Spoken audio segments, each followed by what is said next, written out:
ఇప్పుడు సమ్మర్లా పోరళ్ళు summer coaching సెంటర్లు పోయి ఆటలు ఆడుతున్నట్టు కొంతమంది బడా వ్యాపారులు సుతా గట్లనే గింత ఎండల ఏం పని చేస్తామని ముద్దుగా ఒక దగ్గర కూసోని ఆడుకుంటుంటే పోలీసులు వచ్చి లోపలేసిర్రబ్బా. హగో ఆటలు ఆడుకుంటే తప్పేమున్నది అంటారా ఎట్లా? అయితే అసలు ముచ్చట ఏందో చూడుర్రి.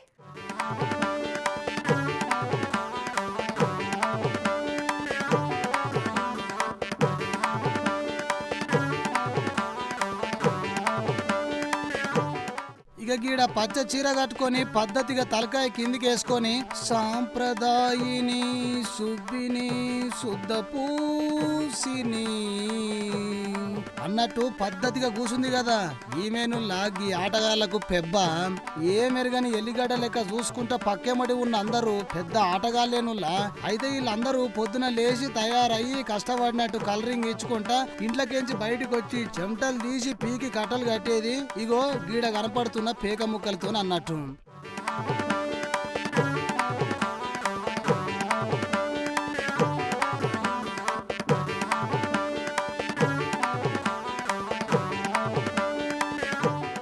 ఇక అసలు ముజడకు వస్తే ఈడ కనపడుతున్న లేడీ కిలాడి పేరు మాధవి. హైదరాబాద్ కాజీగూడలో ఉండే ఈ మాధవి ఏసీ అట్లాంటిక్స్ అపార్ట్మెంట్ ల పెద్ద ఎత్తున అక్రమంగా ఒక గేమింగ్ డెన్ నడుపుతుందబ్బా.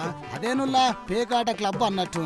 ఈ మాధవి సిటీలో ఉన్న పెద్ద పెద్ద వ్యాపారులకు వలేసి వాళ్ళను గేమింగ్ లకి దింపి ప్రతి ఆటకు 1000 రూపాయల ఆర్గనైజర్ ఫీజు తీసుకుంటా దాదాపు రోజుకు ఏం లేదన్నా కనీసం 100కు పైగా గేమ్లు ఆడిపించుకుంటా మంచిగా వెనకేసుకుంటదట.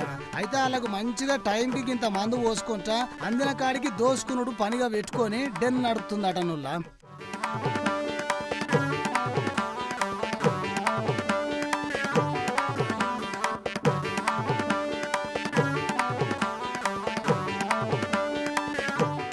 అయితే దేనికైనా ఒక ఎక్స్పైరీ డేట్ ఉన్నట్టే ఇప్పుడు గీమకు కూడా ఎక్స్పైరీ డేట్ వచ్చింది. అయితే ఈమె ట్రాప్ ల చిక్కుకొని కొంతమంది బడాబాబులు లక్షలు నష్టపోయిర్రట. ఇక దాంట్లో ఎవరికో ఈగో బాగా హట్ అయిన బాబు పోలీసులకు అన్ని పూసగుచ్చినట్టు చెప్తే టాస్క్ ఫోర్స్ పోలీసులు కాజాగూడలో ఉన్న గేమింగ్ స్థావరం మీద ఆకస్మికంగా దాడి చేసిర్రట. ఇక గప్పుడు ఊహించని హఠాత్ పరిణామానికి ఏం చేయాలనో తెలవక ఇగో గిట్ల శుద్ధపూస లెక్క కూర్చుంది మాధవి మేడం. ఇక పోలీసులకు 62,000 నగదు ఆమె పక్కపొండి తలకాయలు కిందికి వేసుకొని కూర్చున్న 9 మంది దొరికిరట. చేతులు గాలినాక ఆకులు పట్టుకొని ఏం లాభం గాని తలకాయలు కిందికి వేసింది సాలు గాని లెవ్వుర్రి అని అందరినీ వేసుకోబోయిరట నువ్వు అరెస్ట్ చేసి. ఇక అందరి మీద గేమింగ్ యాక్ట్ కింద కేసులు నమోదు చేసిరట అక్కడి పోలీసులు.